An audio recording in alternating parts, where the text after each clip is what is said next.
एक गांव में एक साधारण महिला रहती थी जिसका नाम सीमा था। दिन के समय सीमा एक सामान्य महिला की तरह ही रहती थी। गांव के अन्य लोगों की तरह अपने खेतों में काम करती थी और समाज के सभी कार्यों में भाग लेती थी। परंतु रात होते ही वह एक खूनी चुड़ैल में बदल जाती थी। कई वर्ष पहले राधा एक खुशहाल परिवार का हिस्सा थी। उसका पति राजू और एक छोटी बेटी सुमन थे।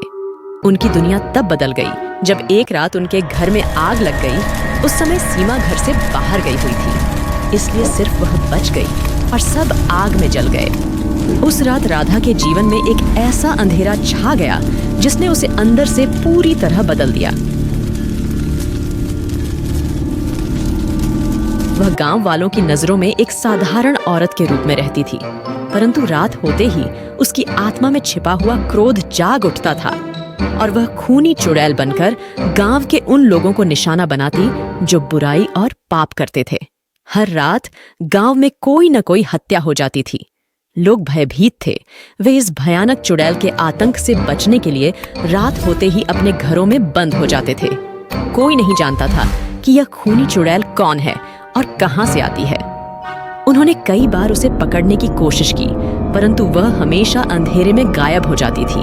एक दिन गांव में एक नए व्यक्ति का आगमन हुआ। उसका नाम विवेक था और वह एक विद्वान और तांत्रिक था। उसने गांव वाले की परेशानी सुनी। वह उस चुड़ैल को पकड़ने के लिए रात होने का इंतजार करने लगा। थोड़ी ही देर में रात हो गई और वह चुड़ैल को पकड़ने लगा, लेकिन चुड़ैल बहुत ज्यादा ताकतवर थी, इसलिए विवेक चुड़ैल का बाल भी बला बाका न कर सका। फिर भी विवेक ने हार मानने की बजाय सीमा का पीछा किया और उसे जंगल में जाकर पकड़ा।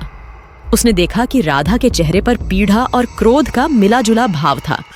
विवेक ने सीमा से पूछा, तुम कौन हो और यह सब क्यों कर रही हो? मैं राधा हूँ, एक साधारण महिला जिसे इस दुनिया ने बहुत दर्द दिया। मैंने अपना सब कुछ खो दिया और अब यह बदले की आग ही मुझे जीवित रखे हुए है। विवेक ने उसकी कहानी सुनी और उसे समझाने की कोशिश की। तुम्हारे अंदर की यह नफरत तुम्हें और इस गांव को बर्बाद कर रही है। बदले से कभी किसी का भला नहीं होता।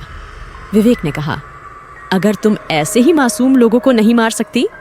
सीमा ने पूछा, और मैं क्या करूं? ऐसा बोलते ही वह उस जलती हुई अग्नि में कूद गई।